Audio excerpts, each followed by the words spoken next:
I'm smashing on the gas, gas, gas.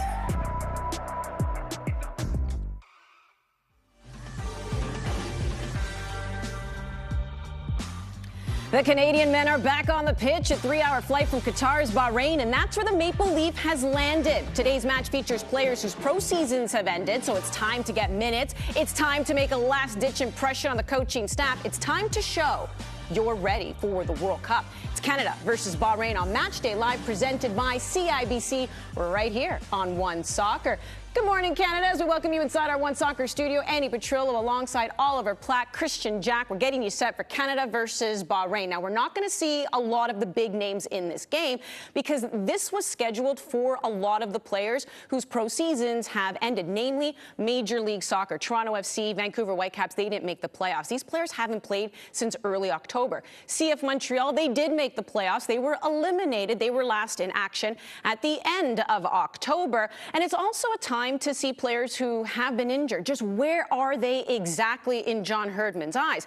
Now, speaking of injuries, yeah, there was a big one last weekend. That was Alphonso Davies. He was playing with Bayern and he pulled up clutching his hamstring. Now, he was subbed out of the game, and of course, panic for Canadian soccer fans set in. The next day, it was revealed the superstar speedster suffered a minor hamstring strain. He would miss the next 2 games for Bayern, but should be good to go for the World Cup. And then Davies himself spoke, saying, yeah, there's a little bit of pain, but I'm confident I'll be 100% fit for the World Cup. And I guess the big question then, Ollie, we know they have that game against Japan on November 17th. That's when everyone's going to be there. Yeah. Do you play him for that, or do you just say 22, best shape of his life, save him for Belgium? Yeah, I think you can almost guarantee he doesn't play against Japan. It's just not worth the risk, right? It sounds like it's going to be a 2-week recovery process, which is good news. Should see him back in time for Belgium. Canada have requested that he'll stay with Bayern Munich for now and be there for a few days, getting, the best treatment in world football pretty much. And then he'll come and join up with the group. But you get him ready for Belgium. Japan is not a consideration for me. Yeah, it's funny how this World Cup has flipped everything upside down, right? Because usually if you get injured right before the World Cup, you're in a race to fitness to try and play in those warm-up games to get ready for the World Cup. But because the European club season is still happening, even this weekend, he's in game rhythm already. You don't have to play him in that one game before the World Cup to get him into the game rhythm. Plus, there's going to be opportunity for other players, mainly the players that are playing today, to still take those significant minutes that are needed to play against Japan. So lots of reasons why you would not play a player like that right now. This morning, there was also a video that surfaced of him training where he was jogging.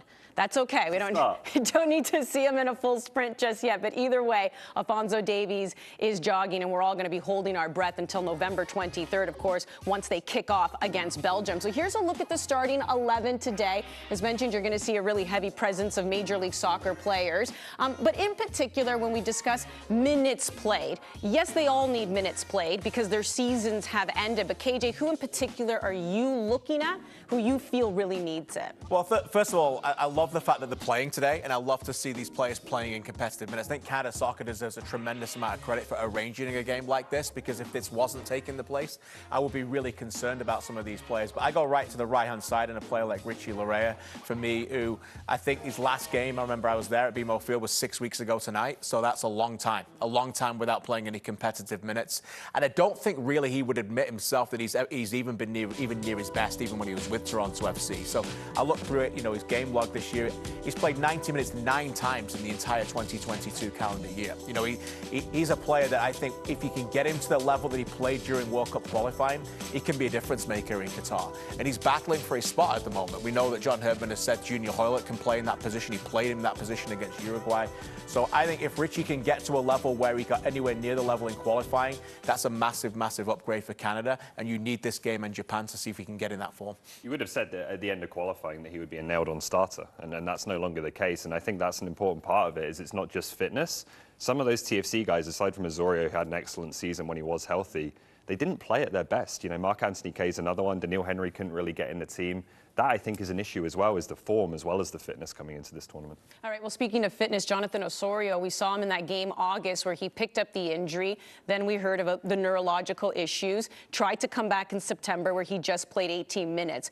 We're really excited, to see Osorio fit and to see what he can do here today. Yeah, he's played 18 minutes since mid-August, so we need to see him play games. I think the Japan game will be a big measuring stick for some of these guys in terms of being at the tempo of, a proper World Cup opponent. today I think is a bit of a warm-up, but Osorio just needs to play all the minutes he can get. And this is a player who maybe, may not start in the World Cup in that first game, but he's someone who plays such an important role, so tactically adaptable, that there will be a role for him at some point if he's ready to go. And I think, with him and Loré, you have to give them the opportunity to show that they're fit because of what they've done in the past. Yeah, absolutely. An enormous part for me within this squad on and off the pitch. We know he's a real leader, and you get that respect because of what he's done, but he's going to need to be able to give other people that kind of energy, that kind of leadership, and he can only do that really if he's okay with himself. Thankfully, he is. Toronto FC continued to train fully for about a month after their season was over, playing 90-minute games. He was playing regularly in those games every Friday. So he feels match fitness-wise, he's ready. Obviously, game rhythm is very different. The other thing is the profile of this Canada team, the way they're going to line up. I don't think if we play a back three and then a front two, a midfield two, I think mainly we're looking at him playing a bit more of an advanced role. And I think you're going to see him playing in that role today. And maybe in a World Cup that you could say that's Davies, and then one of Larin or Buchanan. So, but maybe when you're winning a game or you need that injection or to start a game against Morocco with the quality and the tactical versatility that he's got, I think he can play in those positions. That midfield too, it's interesting to see today that with Atiba Hutchinson coming back and lots of play, there's a lot more battles in there for that. I think Osorio a little bit higher up the pitch where he can make a difference in the final third is what Canada wants. Starting 11 can tell us a lot, but so can the bench. So when you look at players on the bench, and in particular in that midfield, what stands out to you? Yeah, it's interesting, right? Because they've gone today with Kone, Osorio, they've got Piet and Kay. And I think when you look at someone like Marc-Anthony Kay, we just talked about how big of a game this is for some of his other Toronto FC teammates. This is an enormous game for Marc-Anthony Kay. An enormous game because, he hasn't had the rhythm. He's another one that you say, Ollie, that's really struggled for form. He's had some fitness concerns as well. And, I think this is, an opportunity for him to prove to the coaching staff that he can be trusted again and try and get close to 90 minutes. I don't think there's any of this kind of switching and making major changes at half-time here. Go out there, test yourself physically and mentally and see whether he can play significant minutes in the World Cup for Canada, because at the moment he's not a bubble player for the squad, but he's a bubble player for significant minutes. For sure. It feels like a last chance to show that he can play at the World Cup rather than just be a part of the squad. And you did wonder today whether they might play Ismael Kone in that deeper position where he's generally played for Canada, if not for Montreal, to get him minutes in the role that you'd expect to see him in Qatar, right? And that might have meant Kay missing out. So the fact that he's in the lineup, I think, is a big boost for him, but a big opportunity for him as well to show I can still contribute here because he has fallen down the pecking order. Speaking of Major League Soccer and seeing those players, a big shout out again to Max Crépeau, who is the MLS Cup champion with LAFC, but it came at a cost. KJ, we know he has broken his leg. You could argue that was a game-saving challenge in extra time, but he's going to miss out on the World Cup. Who's now your number two? Well, it's Dane Sinclair. And, Canada are very blessed with three, arguably 1A, 1B, and 1C. And I mean that because Crépeau is very close to challenging Milan Boyan going forward. Let me tell you, if you don't know about this young guy, it's time to start paying attention. He's a brilliant goalkeeper at Major League Soccer level. A lot of Canadian players now are starting to see their stock rise, and I think this is a player that you'll see as well. I've known him for a long time, and I was very blessed to also be at the Combine when he made an enormous mistake in front of all these MLS scouts trying to play out from the back, and in the end, Minnesota picked him up. He's worked with the excellent goalkeeper coach Stuart Kerr, formerly of TFC.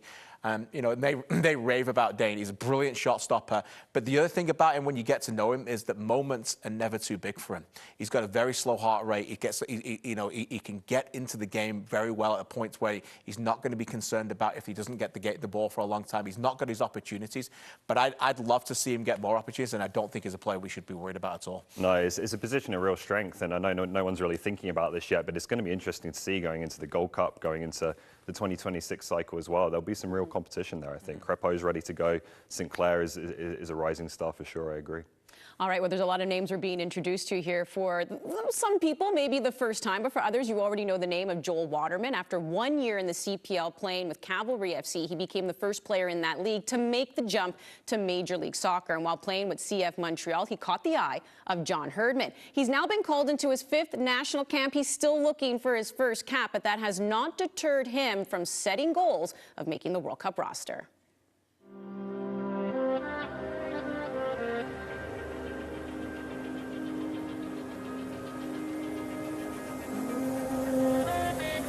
Something that surprises me every time these kind of things happen. Just really blessed to be here and get a call, especially at this time with one more window before the World Cup. So I haven't been here for about a year, but I'm really happy to be in, and it's just honestly hard work from where I came from, and just opportunities that came my way, and I've just taken advantage of them.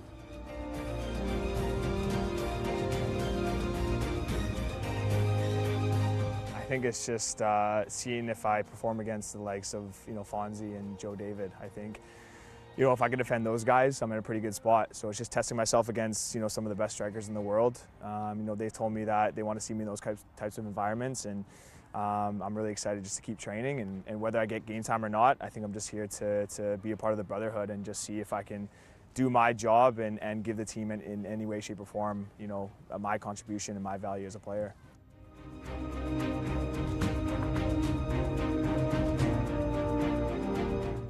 Everything I've worked for not only the last 3 years, but my whole life, to wear that jersey and to get that first cap. That's what I'm chasing, and what incentivized me to play so well this year. So I still got a lot more to do, a lot more work to do, but I'm excited for it.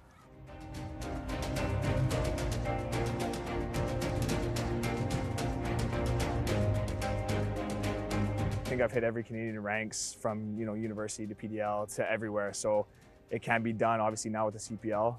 We needed our own domestic league. So for me to hit every rank in the Canadian football, kind of channel there, it shows it can be done. And hopefully I can just be an inspiration to guys and give them advice to how I kind of went through the journey. And there's a lot more coming along the way, I'm sure.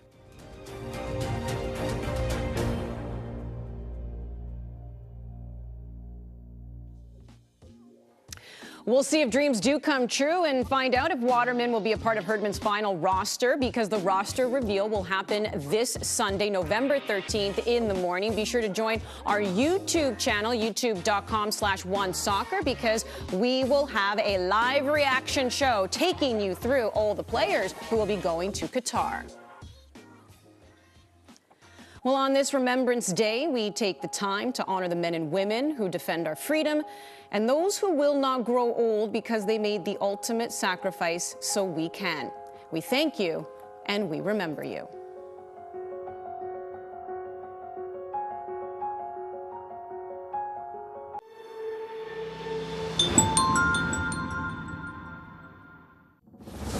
We're used to labels.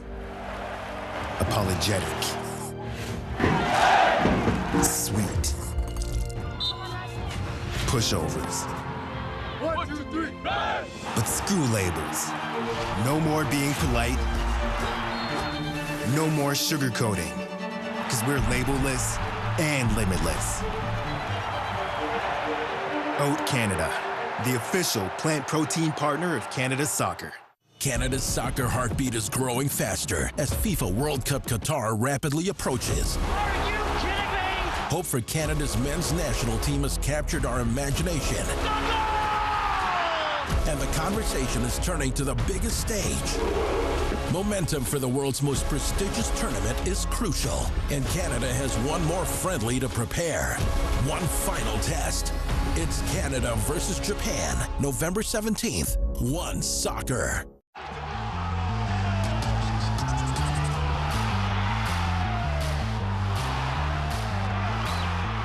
Thank you, Canada, for making dreams come true.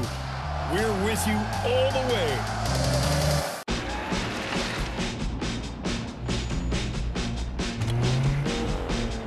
Fun.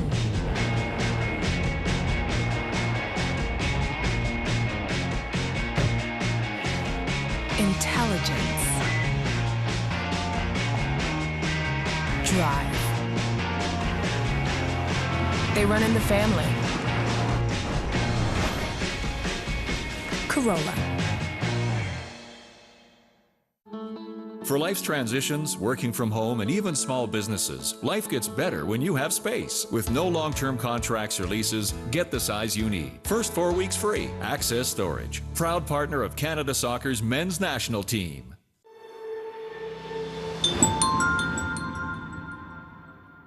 Ismael Kone's meteoric rise from fringe player to potential World Cup contributor was marked during his progression from recent World Cup qualifiers to last month's exhibitions. The 20-year-old has played his way into the conversation after coming of age this year and helping Canada qualify for its first World Cup in 4 decades. Could Kone be a key contributor in Qatar? Here's KJ and Ollie on the evolution of Canada's promising midfielders. We welcome you back to the show. Gentlemen, take it away.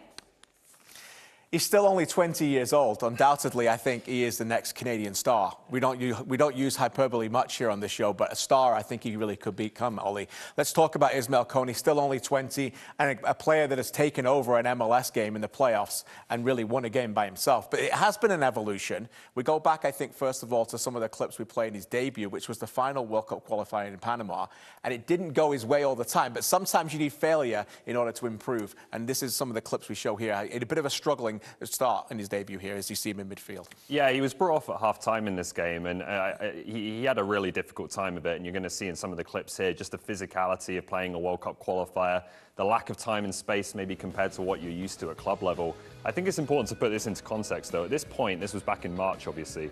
He played 7 professional games for CF Montreal and 10 minutes off the bench for against Costa Rica for Canada. So to even be playing in a World Cup qualifier is absolutely remarkable. I don't think if this was a case of the occasion being too much for him or him being nervy. I just think the pace of the game went up a little bit in a way that maybe he hadn't experienced before and wasn't quite expecting. And you could see a lot of loose touches, some misplaced passes in key areas, just not quite clear enough in his decision making. And this was a difficult 45 minutes for him, for sure. Yeah, I mean, remember, Canada, at this point, they'd accomplished what they needed to do collectively. It was a time to see what players they could do. And I think getting this first professional start for Canada was a crucial one because he's never going to forget this. He's already spoke about the ability to learn things. That's obviously a play that we don't want to see him make too often and putting his defense under pressure. But, you talk about it. This was only March, and he'd only started his first professional game this year. 2022. We're used to all these meteoric rise stories now with these Canadian players who, suddenly become, stars like Alistair Johnson, again, another game today, international appearance 27 in a row since he made his debut.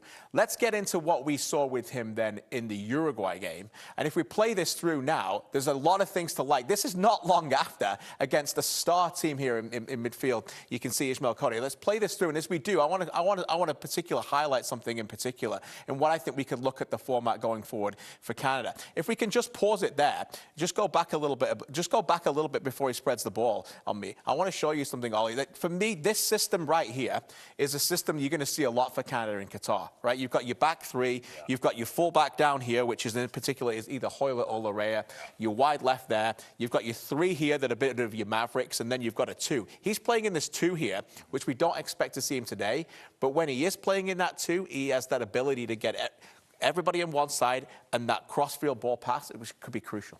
That's where I think he can be a game changer, particularly off the bench for Canada, is that if they're maybe in a situation where they're chasing a game and their team is sitting off a bit more like Uruguay is at 2-0 here, the game is in front of him. He has so much ability in those situations, and we see in tight spaces here as well. Tight spaces, come straight away, plays the ball forward and looks up. He's got a bit of swagger about him. I think the way he opens his body up away, the way he passes the ball, he passes it a bit with authority as well. Players receive it. There's something about that. You can see, look at the turn right here. He receives the ball and he's turning right away, straight away driving forward and not worrying about it. And look how he gives the ball again. It's that ability to turn quickly and move forward as he goes forward and dominates midfields. And the big progression you see from the Panama game is his ability to make those decisions quickly, right? Yeah. It's one thing to be tall and athletic and have brilliant technique and all the things that Ismael Kone has. If you can't use it, then it's not good for much, right? And he's starting to develop, I think, that brain to make the right decisions and make them quickly at the international level. He certainly is. And other players are understanding, when you play with Eustáquio, they're understanding that he can play the ball quickly now, and he's thinking quicker as well. That's what scouts are looking at already, the ability to think quick and play quick here. It's Eustáquio and Davies, right? The 2 best players, the 2 quickest minds on the team, and Kone's right there in terms of that wavelength. That is such an encouraging thing to see, I think, when you're talking about 2 top-class players like that. Yeah, exactly. And then he's got the ability to recover very quickly there and play the ball back as well as he sees it. Good with his back to goal as well, very comfortable as he moves his way through midfield. And then we've got something this as well, which is we picked out in this as well during the game, but this is fantastic. I mean, he's on the edge of his own 18-yard box there, on the edge of the D. 3 guys around him putting pressure on him, and just look at the confidence here to take that out of trouble. And then after that as well, he's not just going to put that into for Theo Corbeanu, he's going to set him away. Like, there's not many players, I think, have the confidence and the comfort in that kind of situation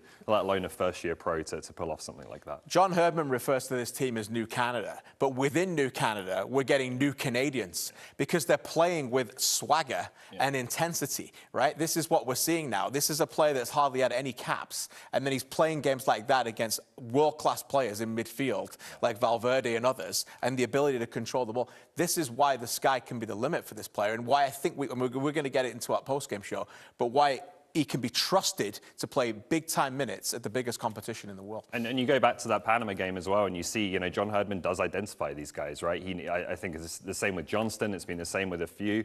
When he sees a player that he sees real potential in, he's going to put them into a situation early. He's going to invest in them and grow that player. And now it's starting to pay off in a player that you could see play on the pitch in Qatar. Yeah, I think we're definitely going to see him in Qatar. And do we trust him to start? I think this is a big game for him today, right? Again, with Piet and Kay in behind him, he's got a little bit more coverage. I love the fact that he can be a maverick, get into make those runs, and playing with someone like Osorio today as well, where he can make those runs into the final third. We saw it in the playoff game for Montreal when he scored the crucial goal against Orlando. He has the ability to think quicker and reach the final third as well. So we're not looking at a 6 here, Ollie. I think we're looking more of an 8. No, and again, I just think in games where we're probably going to see Canada chase a game at some point. We're probably going to see them go behind against a team like Belgium and Croatia, right? And you need players who can come off the bench and potentially impact things, potentially get Canada back into a situation like that as difficult as it's going to be as against that level of opponent. And I think Kone is a gift, right, in terms of the weapon he gives you, that range of passing, the ideas, just the willingness to try things, I think, that other players won't. He's going to be a special talent down the road, but that's already there, I think, in this game. Yeah, credit Wilfried Nancy, who has developed this player at Montreal, has been a brilliant mentor for him already, given him the opportunity to play the games, then withdrawing him a little bit. Samuel Piet's become an on-field mentor. He gets to play on the pitch with him today. Piet was almost a substitute in his shadow for a while. Then he came back like all great professionals did and said, I'm taking your spot. Then he found a way to get them on the pitch together. They won significant MLS games and big-time minutes. We played big minutes in the playoffs as well. Arguably one of the best teams MLS has created within Canada as well. So he's a star, no doubt about it. He might not play another MLS minute, but he's going to play in the World Cup. And we love the fact that he's Canadian. Ismael Kone, the bright star for Canadian national team. Well, you know, KJ had a chance to speak to a lot of those players back in September, and I had asked a lot of the CF Montreal guys, you know, what Bayern meant to the German national team, Juventus, the Italian national team. You're seeing with CF Montreal, with all the players now, and what they mean to this national team. We're going to be seeing a lot of them here. Will Kone continue to impress? Will Cavallini show that he can still be relied upon to provide offense? And how will Osorio look? This is all about getting the match legs back under the players, and it's coming up next. Canada's men's national team is brought to you by the Toyota Corolla family, hatchback, sedan, and hybrid.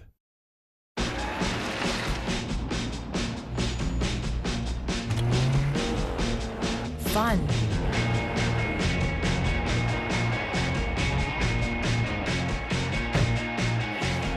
Intelligence. Drive. They run in the family. Corolla. New Degree Advanced. First ever 72-hour nonstop protection with motion sensor. Tested to the limit and proven. Still feeling dry and fresh. 72-hour nonstop protection however much you move. For life's transitions, working from home, and even small businesses, life gets better when you have space. With no long-term contracts or leases, get the size you need. First 4 weeks free. Access Storage. Proud partner of Canada Soccer's men's national team. Think you've seen tough? You've seen nothing. When you're absolutely drenched and still take the final shot? Not even a challenge. Playing extra time under the beating hot sun. Hardly sweating. When the wind's so chilling it cuts to the bone? Now we're getting somewhere. Playing in Canada's tough. We're not sorry about it. Want to beat us? Come on. We're made for this.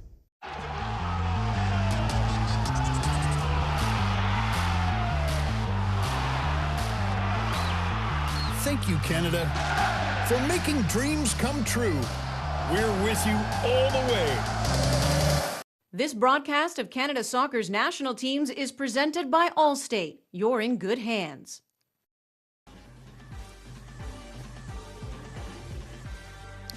Matchday Live presented by CIBC right here on One Soccer. We're moments away from kickoff between Bahrain and Canada, and we have received an update when it comes to the starting 11. Gentleman Daniil Henry, who was going to be in, who was going to captain, is now out.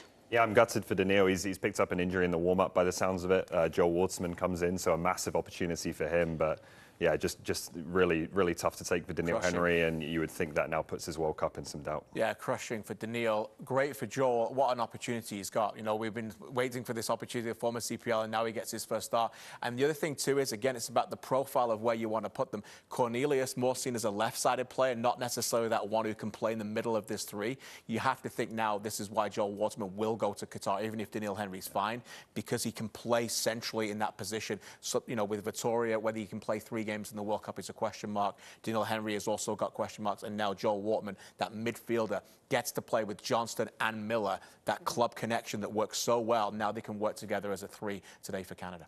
So Joel Waterman earning his first cap for country. Daniil Henry out with injury. It will be Sam Piette wearing the captain's armband.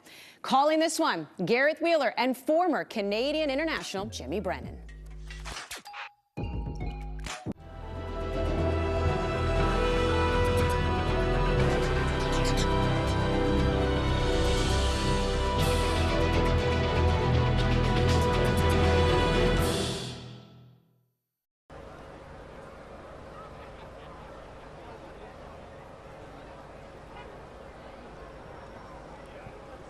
Just 12 more days, that's all, until Canada takes center stage at the FIFA World Cup. 12 days until a 36-year wait is no more, and 12 more days of preparation for Canada before the eyes of the world are cast on the Kings of the North like never before. This right here is the first of 2 matches to be played in the build-up to Qatar. Next week, it's World Cup caliber competition in Dubai, as Canada with a full squad faces Japan. But here and now, inside Al Khalifa Stadium, it's a different looking Canada side taking on gracious hosts in Bahrain. The match critical for preparation with acclimation, important competitive match minutes, as well as being a testing ground for John Herdman to establish what players are ready to face the challenge ahead and what work still needs to be done in order to succeed in a very difficult group come the World Cup. Canada without a full squad today, with the game outside the official FIFA window, with many key players finishing up their final domestic league games ahead of a World Cup window. Still some familiar faces and crucial contributors to Canada's World Cup hopes and dreams, who will feature today with the squad almost entirely made up of Major League Soccer players who have now been out of season for weeks. Sit back, enjoy Canada. One of 2 more games to go ahead of the World Cup right here on One Soccer.